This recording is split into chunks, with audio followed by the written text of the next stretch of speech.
Australia میں بدھ کی صبح اس وقت ایک غیر معمولی صورتحال پیدا ہو گئی جب لاکھوں کم عمر صارفین نے اپنے سوشل میڈیا اکاؤنٹس اچانک غیر فعال پائے۔ وجہ بنی آسٹریلیا کی حکومت کی جانب سے 16 برس سے کم عمر بچوں کے لیے سوشل میڈیا کے استعمال پر پابندی کا جامع قانون۔ یہ قانون آج سے نافذ ہو گیا ہے۔ یہ اپنی نوعیت کا دنیا کا پہلا سخت قانون ہے جسے بچوں کو آن لائن ہراسیت، استحصال اور سوشل میڈیا کے بڑھتے ہوئے استعمال کے مضر اثرات سے بچانے کے لیے تیار کیا گیا ہے۔ عالمی سطح پر اس قانون کو بڑی دلچسپی سے دیکھا جا رہا ہے کیونکہ اب تک کسی بھی ملک نے سوشل میڈیا کے حوالے سے اس قدر وسیع اور پابندیاں عائد کرنے والا طریقہ اختیار نہیں کیا تھا۔ قانون کے نفاذ کے ساتھ ہی ملک میں مقبول سوشل میڈیا پلیٹ فارمز کو پابند کر دیا گیا ہے کہ وہ 16 برس سے کم عمر صارفین کے تمام اکاؤنٹس ختم یا معطل کریں۔ ان پلیٹ فارمز میں Facebook, Instagram, Threads, Snapchat, YouTube, TikTok, Reddit, Kick, Twitch اور ایکس یا سابقہ ٹویٹر شامل ہیں۔ حکومت نے واضح کیا ہے کہ اگر کمپنیاں اس قانون پر عمل درآمد میں ناکام رہیں تو ان پر بھاری مالی جرمانہ عائد کیا جا سکتا ہے جس کی حد کئی کروڑ آسٹریلین ڈالر تک مقرر کی گئی ہے۔ وزیر اعظم اینتھونی البانیسی نے اس قانون پر عمل درآمد کے دن کو آسٹریلوی خاندانوں کے لیے اہم قرار دیتے ہوئے کہا کہ والدین نے بالآخر بڑی ٹیک کمپنیوں سے اپنے بچوں کا حق واپس لے لیا ہے۔ ان کا کہنا تھا کہ یہ اقدام بچوں کی حفاظت کے لیے ضروری تھا۔ تاہم وزیر اعظم نے یہ اعتراف بھی کیا کہ اس قانون پر مکمل طور پر عمل کروانا آسان نہیں ہوگا اور حکومت کو اس حوالے سے مختلف تکنیکی اور عملی چیلنجز کا سامنا کرنا پڑے گا۔ نئے قانون کے مطابق بیشتر پلیٹ فارمز نے اعلان کیا ہے کہ وہ 10 دسمبر سے کم عمر صارفین کے اکاؤنٹس مرحلہ وار بند کر دیں گے۔ یوٹیوب کم عمر صارف کو خود بخود سائن آؤٹ کرے گا اور اس کا چینل نظروں سے اوجھل ہو جائے گا، لیکن اس کا ڈیٹا محفوظ رکھا جائے گا تاکہ وہ 16 برس کی عمر کے بعد دوبارہ اپنا اکاؤنٹ استعمال کر سکے۔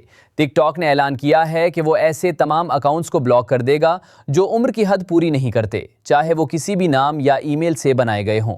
ٹویچ نے واضح کیا ہے کہ نئے کم عمر اکاؤنٹس فوراً بند کیے جائیں گے، جبکہ موجودہ کم عمر اکاؤنٹس آئندہ ماہ مکمل طور پر معطل ہو جائیں گے۔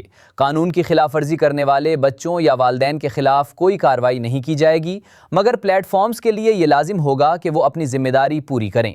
دلچسپ بات یہ ہے کہ کچھ پلیٹ فارمز اس پابندی کی فہرست میں شامل نہیں کیے گئے۔ ان میں Discord, GitHub, Google Classroom, Messenger, Pinterest, Roblox, Steam, WhatsApp, YouTube Kids اور لیگو پلے شامل ہیں۔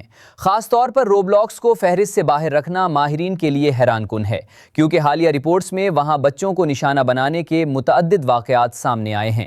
ماہرین کا کہنا ہے کہ روبلاکس میں بچوں کی بڑی تعداد کے باعث اس پر نظر رکھنے کی ضرورت مزید بڑھ گئی ہے۔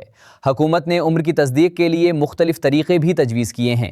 ویڈیو سیلفی کے ذریعے چہرے کی بنیاد پر عمر کا اندازہ لگایا جائے گا، جبکہ سرکاری شناختی دستاویزات اور ای میل یا اکاؤنٹ ڈیٹا بھی استعمال ہوگا۔ حکومت کا کہنا ہے کہ یہ تمام طریقے صارف کی نجی معلومات کی خلاف ورزی کے بغیر اختیار کیے جائیں گے۔ تاہم بعض ماہرین پرائیویسی کے حوالے سے اب بھی تشویش کا اظہار کر رہے ہیں۔ پابندی کے فوراً بعد بہت سے بچے متبادل پلیٹ فارمز کی جانب بڑھنے لگے ہیں۔ فوٹو شیئرنگ پلیٹ فارم یوپ نے صرف چند دنوں میں آسٹریلیا سے 1 لاکھ سے زائد نئے صارف حاصل کیے، جبکہ لیمن ایٹ نامی ایپ جو ٹک ٹاک سے ملتی جلتی سمجھی جاتی ہے، انتہائی تیزی سے مقبول ہو رہی ہے۔ احکام نے خبردار کیا ہے کہ اگر یہ نئے پلیٹ فارمز کم عمر صارفین میں اسی رفتار سے مقبول ہوتے رہے تو انہیں بھی اسی قسم کی پابندیوں کا سامنا کرنا پڑ سکتا ہے۔ حکومت نے اعلان کیا ہے کہ اس قانون کے اثرات کا باقاعدہ جائزہ لیا جائے گا۔ ماہرین یہ دیکھیں گے کہ آیا پابندی کے بعد بچوں کی نیند میں بہتری آتی ہے، وہ زیادہ وقت باہر گزارتے ہیں، ان کی ذہنی صحت بہتر ہوتی ہے یا وہ غیر محفوظ آن لائن جگہوں کی طرف منتقل ہونے لگتے ہیں۔ اس تحقیق میں اسٹینفورڈ یونیورسٹی کے ماہرین بھی شامل ہوں گے اور اس کے نتائج عالمی سطح پر جاری کیے جائیں گے۔ حکومت کا کہنا ہے کہ یہ جائزہ مستقبل کی پالیسی سازی میں اہم کردار ادا کرے گا۔